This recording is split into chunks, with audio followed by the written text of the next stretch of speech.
Hi, and welcome to the Find Focus podcast. Today we will talk about how to overcome porn addiction with Hunter Otis. Hello, Hunter, and welcome to the podcast. Hey, how you doing? Yeah, I'm doing great. Can you tell us a little bit about yourself and what's your background with porn addiction? Sure. So I confess I was horribly addicted to pornography myself, and addiction is not something that you just throw away and say, hey, it's over. It's something you have to be cautious of and wary of for the rest of your life. Otherwise, you can really slip back into those patterns. So it's something that I protect myself from on a daily basis. But I had to really figure out how to overcome it because it was destroying my relationship with my wife. Severing our connection and also creating a kind of a secret second identity for myself, really, where it's like I was one person out here for everyone to see and another person behind closed doors, and it was torture. So it wasn't just about my wife didn't like it. It was literally I couldn't get anything done. I couldn't do anything because I was getting so caught up in this thing. So so kind of the background there is first had to figure out how to break that cycle for me personally. Then my wife has a private therapy practice, and so we worked together with that, trying to help current clients that she had that were dealing with pornography addiction as well and sexual addiction, so sometimes escalates beyond that. And then we decided to jump in full-time together, her as a marriage and family therapist and now a certified sexual addiction therapist, and then myself just as a mentor coach, and create a program to help people get through what we went through a lot faster than we did. So instead of taking 5 years, to hopefully get them there in a matter of months, where we just teaching them all the things that we wish we had known and giving them all the skills we wish we had. So that's what we do full time now. So Yeah, awesome. Do you remember how you got started and when have you noticed that this was actually a real problem for you? sure. So I think I knew deep down, even as a teenager, I mean, even 10, 15 years ago, that it was an issue for me, but I was so ashamed of it that I couldn't even accept that or come forward and think about getting help. But then it was probably after I got married, I thought I had this illusion in my head that, oh, once I'm married, it won't be an issue because I'll be married, I'll be fine, I'll be able to be intimate with my partner and I won't need porn anymore. But what I discovered is that it got worse. And I was terribly disturbed by that. Then, started having kids and stuff. And I'm like, my gosh, this is not the type of example that I want to be. Especially now I have 3 daughters.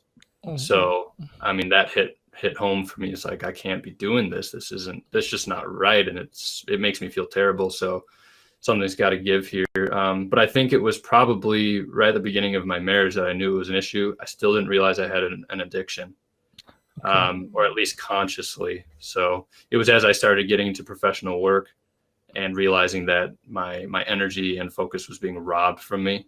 I couldn't get as much done as I wanted to, always spinning my wheels or sabotaging myself, that I was like, all right, this can't happen anymore. And then of course, almost losing my relationship kind of had a big played a big factor in that too.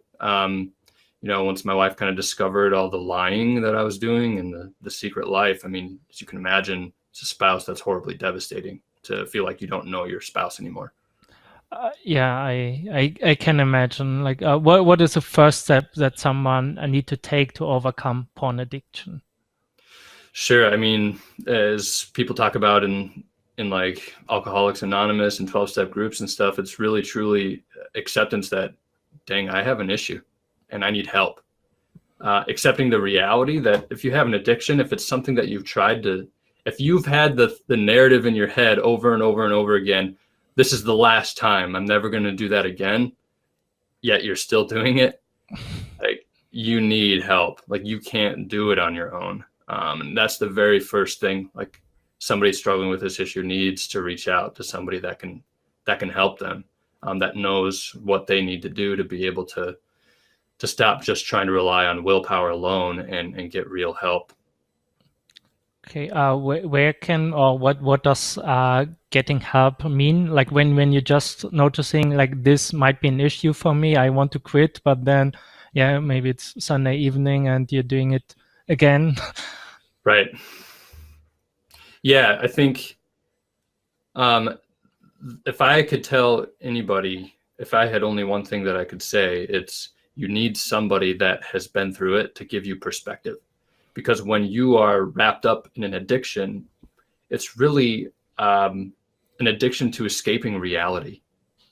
So you're living in this fantasy world, this fantasy pleasure world, and your perspective has been completely distorted.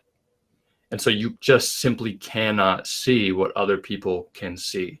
And so to try to go through and rationally, logically make sense of what's going on with you, it's really not possible without external help and an external perspective, because you are totally screwed up. You're living in a different realm. So to have somebody that can come in there and help break the denial that you're in and break that old broken paradigm and help you install a new one, it's mission critical. Otherwise, you're not going to get anywhere. Yeah, I can relate because I have had this issue in the past as well. But I think if somebody is just getting started noticing, yeah, I have a problem, it might be pretty huge step to actually talk to someone. Right. So what can people do before talking to someone, or should they directly start to find somebody to find help? Yeah, I think the fastest way, like if somebody's really serious about overcoming it, it's just the fastest thing to do is to get help, because there's a lot you can do on your own, and we can absolutely talk about that. But the reality is that those narratives and the neural pathways and everything that plays a role in addiction are so strong that you can do good for a day, and then the next day you'll be doing really terrible.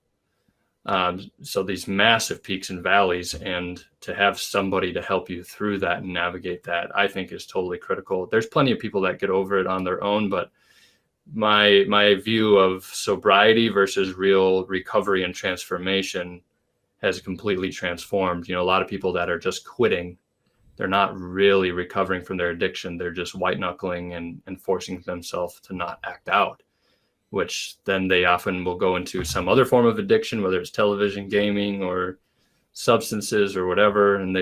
But they're like, well, but I'm good. I'm not looking at porn anymore. But the behavior is not really changing. Yeah, that makes sense, and I never really thought about that.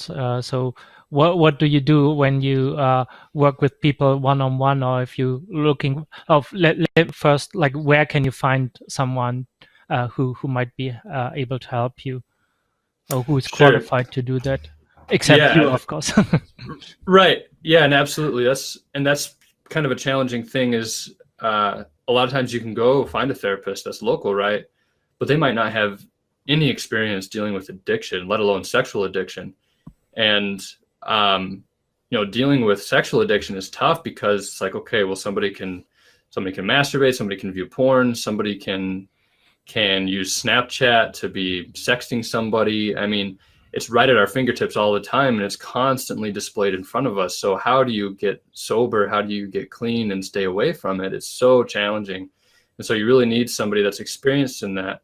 There's a lot of therapists that can help a lot, but having specialized help is really important. And so our recommendation is to try to find someone who's called a CSAT, a Certified Sexual Addiction Therapist. So if there's somebody local that has that designation, they're a great person to go to, because my wife has gone through this training, and it's extremely intensive. You have to do a ton of work.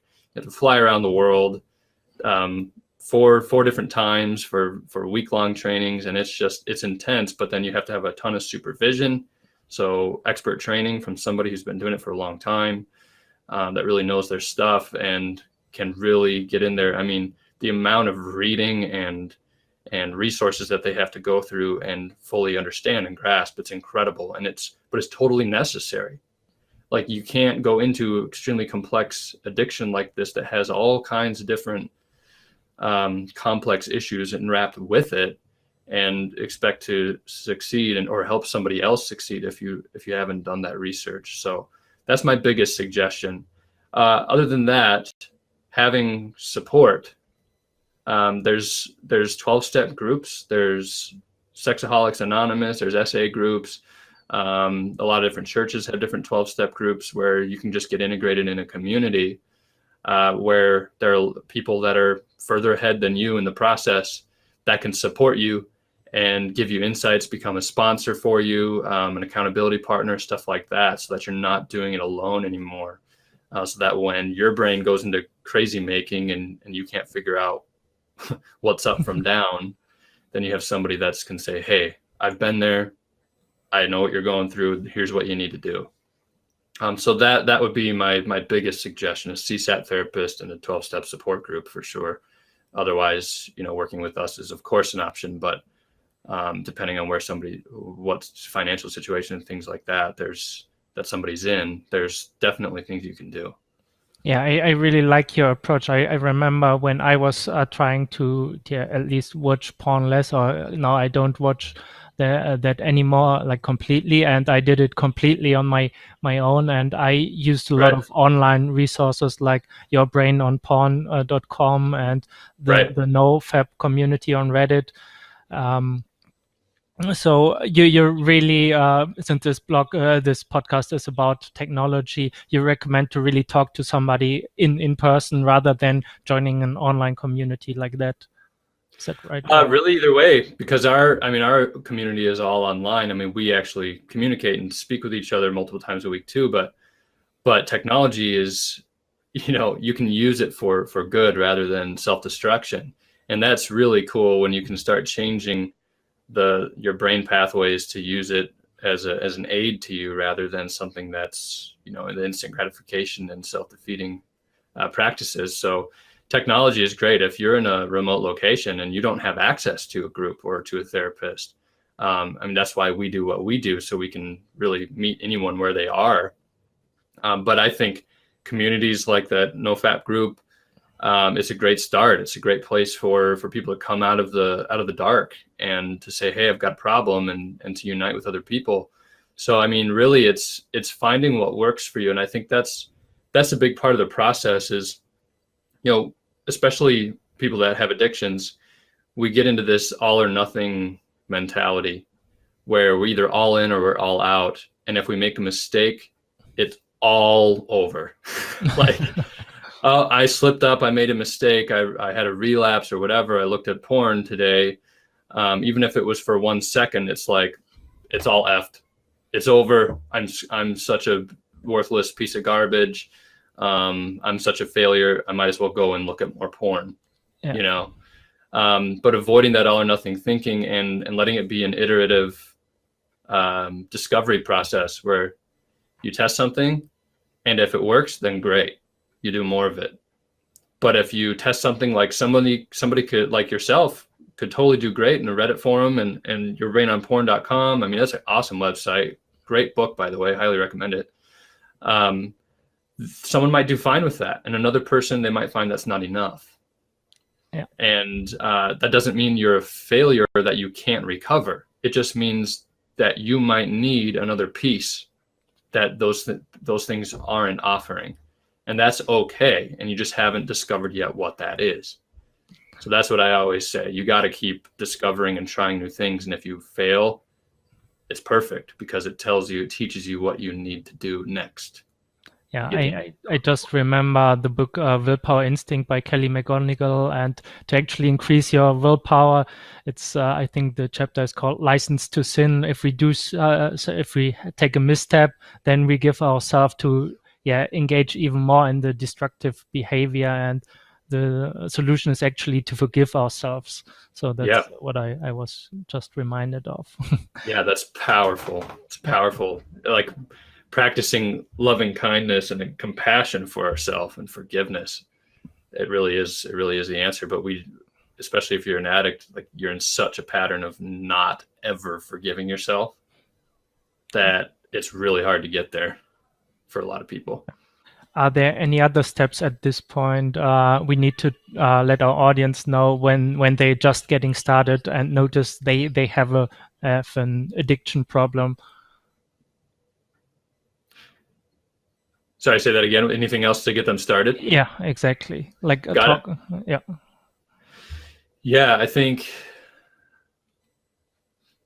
the biggest thing to remember is that you've been using the pornography as your primary coping skill.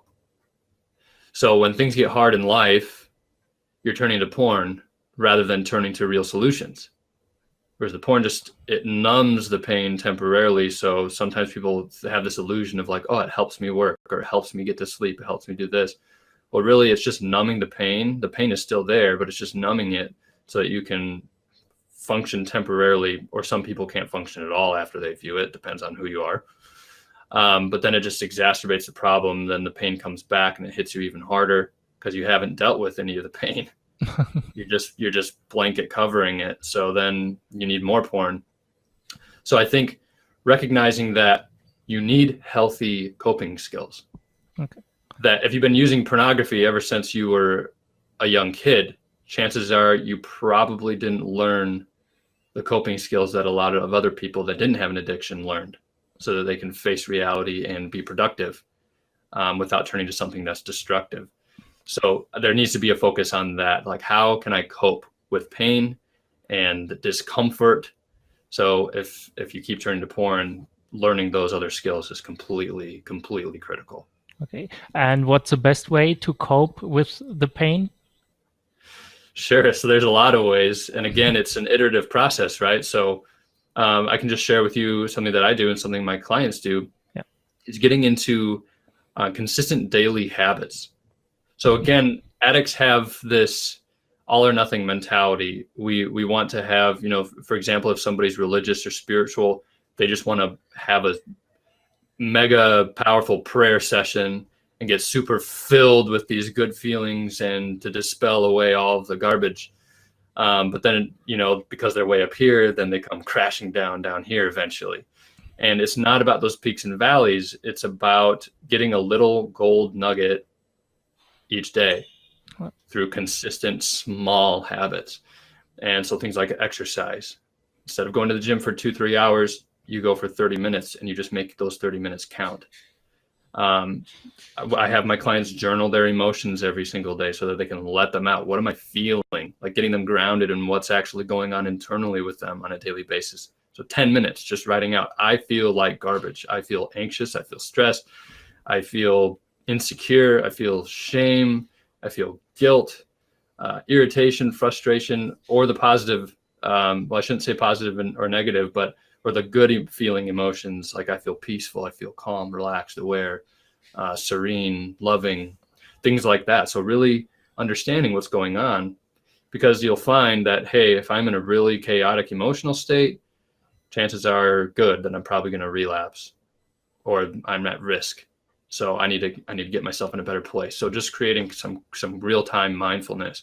Another thing I have people do is a spiritual devotion, whether you're Christian or Buddhist, doesn't matter, something to connect you to something bigger than yourself, whether it's the universe or whether it's God or Buddha, I don't care, or yourself, doesn't matter, but something bigger than your little world. So that's just 3 things. And then also something I have people do is like daily accountability, like having somebody that they're reaching out to on a daily basis, reporting on how their day went, as another point of keeping them grounded, and to kind of close each day and start a new day and keep everything in kind of those day tight compartments. Like, okay, I don't need to worry about tomorrow. I don't need to worry about yesterday. I just need to worry about today.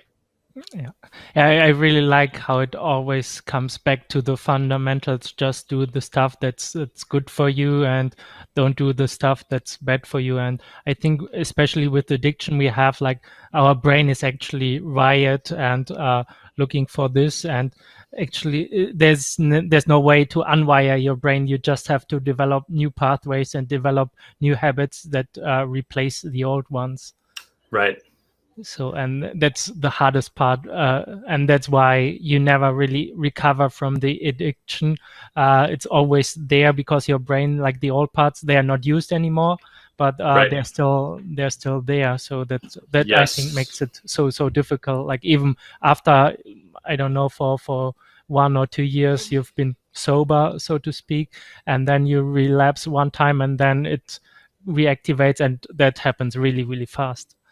Yes, and I compare that to, here in Minnesota, it snows a lot in the winter, right? So I compare that to, just imagine a path through the snow, and those neural pathways. It's like every time you watch the pornography, you're taking the snowblower and you're just plowing out that pathway and clearing the snow away. And the good ones, like the exercise, the self-care, all the good habits, maybe you've done that a little bit, but those paths are smaller and they've got these snow drifts blown over them. And because you're not using them very often, they're not getting plowed out very much. And so when you go to actually plow them out, it's really hard work because there's a ton of snow in there. And you just go, oh man, this is really hard. It's kind of cold over here. This is really uncomfortable. Look how much more work I still have to do to get this into place. I might as well just go use this porn path that's already been cleared a million times. It's just easier. But then once you stop, that's why I tell people, like, if you stop acting out, it's like that snow is drifting over that neural pathway of using the pornography. And it's making it harder. It's covering it up more. And you want that snow to just pile up. So it gets more difficult for you to go down that path. But you do, when you relapse, it's like taking that snowblower and blowing it out and opening it up again. So it's always there.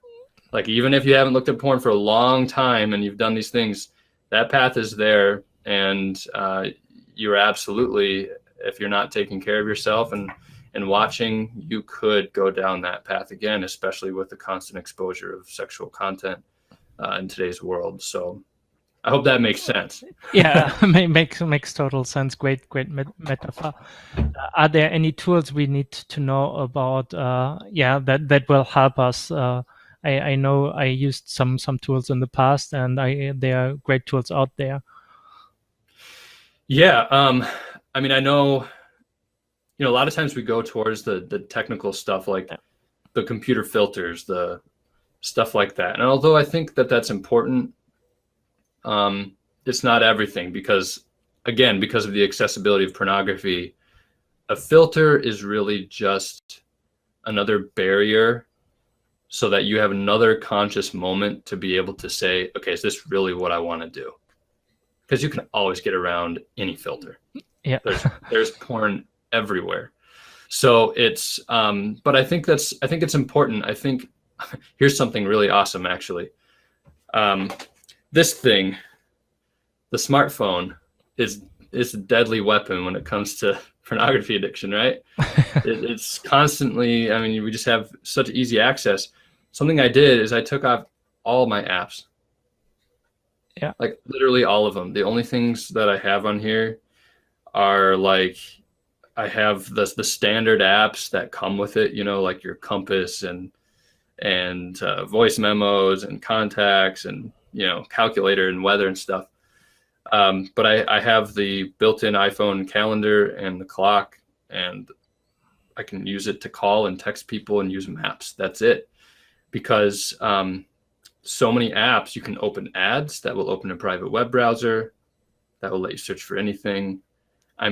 This right here, whether you're looking at porn or not, this is a wiring nightmare fest for your brain.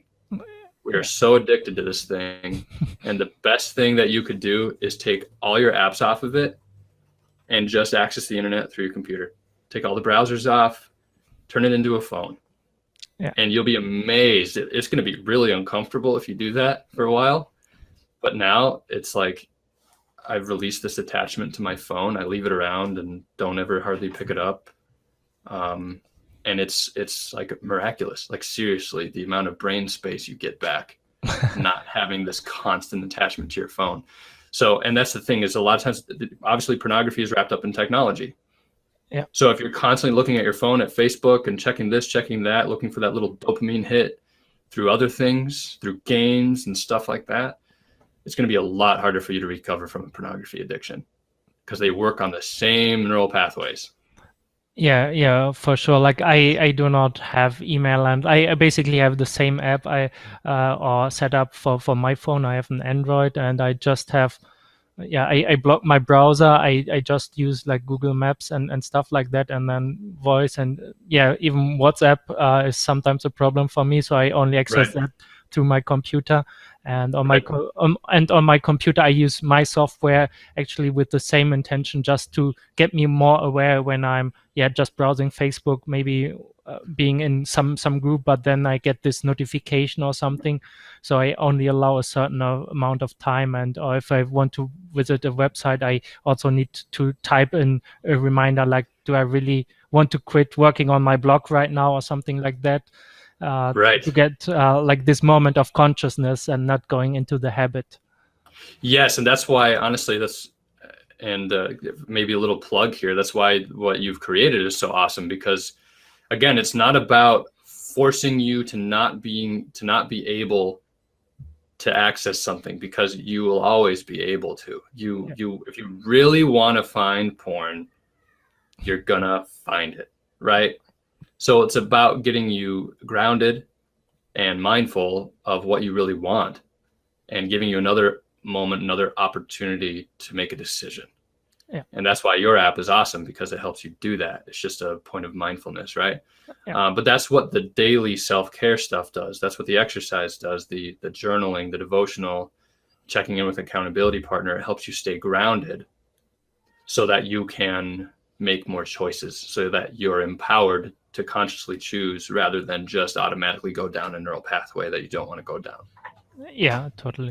Yeah. What is the right mindset for somebody who just gets started to improve their chance of successfully conquering the addiction?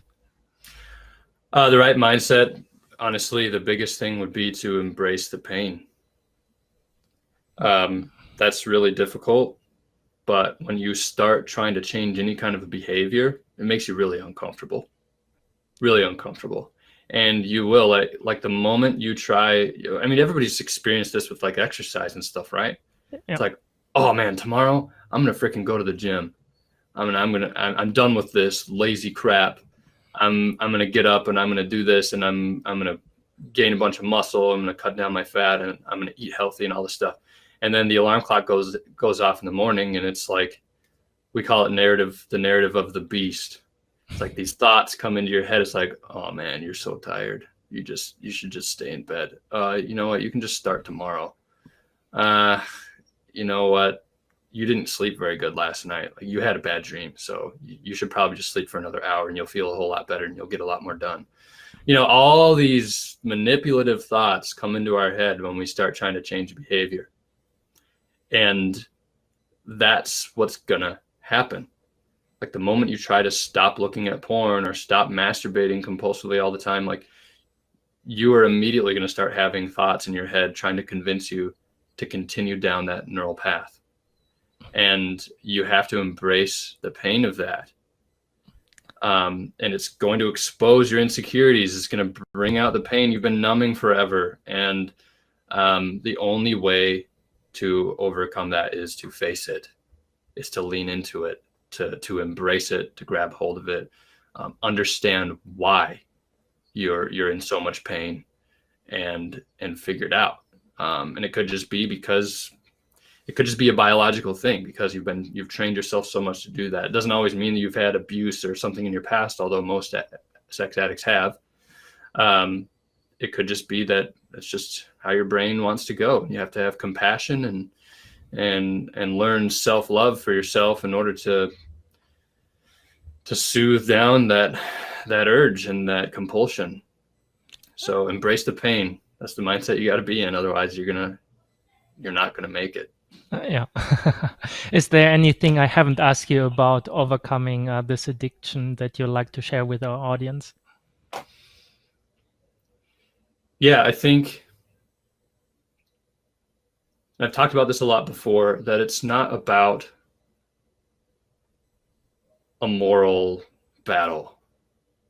I mean, personally, myself, morally, I don't think pornography is a good thing. I mean, there's a lot of stuff or research showing that it's totally feeding human trafficking and sex trafficking. And 20% of pornography is with sex trafficked girls, which they're sex slaves. I mean, it's absolutely horrible. So if you're looking at porn, you've absolutely seen people that are sex slaves, which is quite disturbing to me. So morally, I don't agree with it. However, this is more about you as a person, as an individual, and what do you really want in life? Like, do you want to squander your life and your time by just seeking this constant artificial pleasure, or do you actually want to win in life and find true fulfillment and happiness and strength and creativity and self-mastery? That feels way better than a temporary orgasm to a screen. Yeah. You know, it's way better. It takes longer and it's harder work, right? I mean, looking at porn is easy. You just pull out your phone whenever you want, and escape from reality. But when you embrace reality and really truly change it to what you want, it's absolutely incredible. The whole world changes. You see everything different. Everything becomes brighter, and you feel more alive. So that's what it's about for me. It's about true fulfillment and happiness, and that's what I hope through our mission, that we can help other people see that too. It's not about just not looking at porn because people think it's icky. It's you really achieving your full capacity as a human and finding tons of happiness along the way. Yeah. Is there any one particular story or a case study or an example that really sums up what we've been talking about, or what you've been talking about here? Yeah, there's quite a few actually, but I think, it's interesting. There's one couple that I actually want to share about. He came in, they both came into our program, and at first thought it was just an addiction to pornography.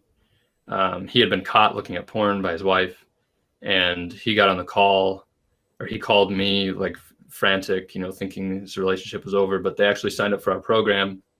And then that night she found that he had visited with multiple prostitutes as well on top of it all.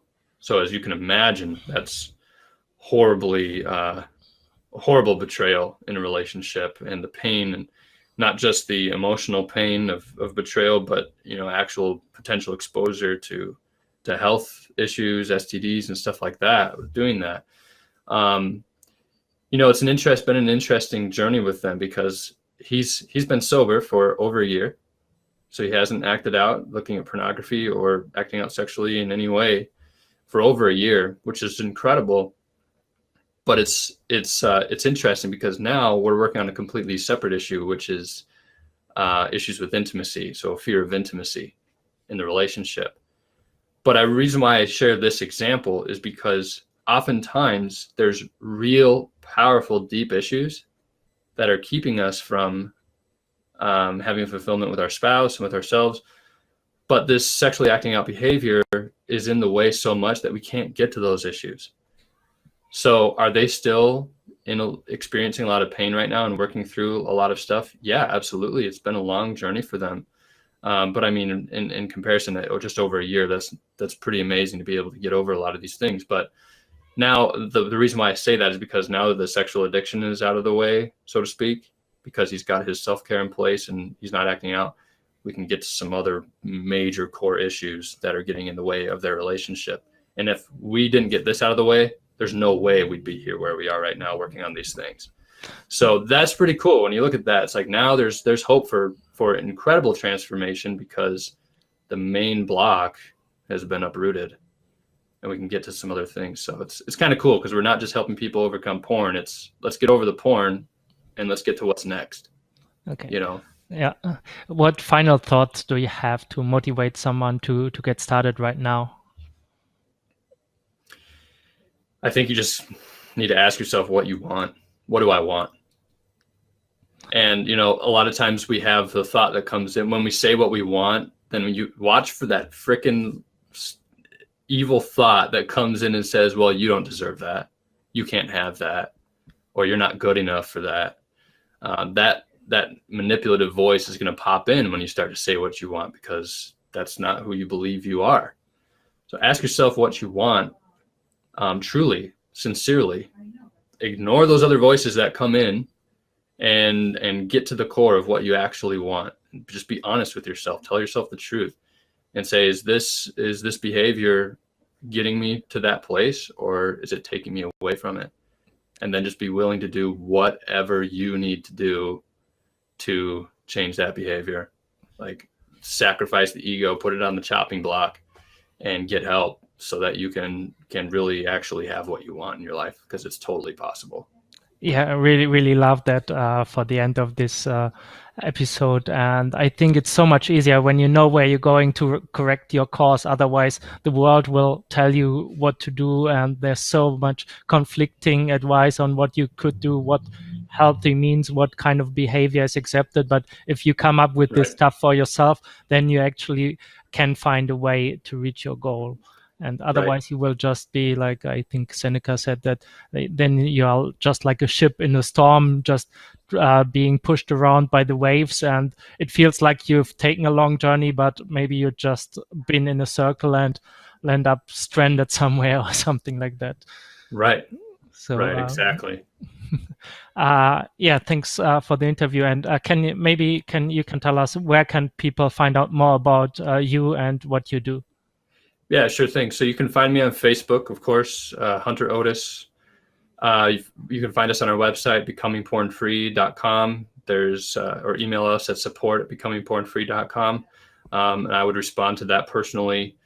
There's also a phone number, so if you're needing help right now, there's a phone number on the website. You can just call me. Literally, just give me a call, and we can chat and see if what we have to offer is the right fit for you. Otherwise, I can at least get you pointed in the right direction for sure. So, Okay, awesome. Thank you, Anta, for the interview. yeah, no problem. It's great chatting with you. Okay, bye. See ya.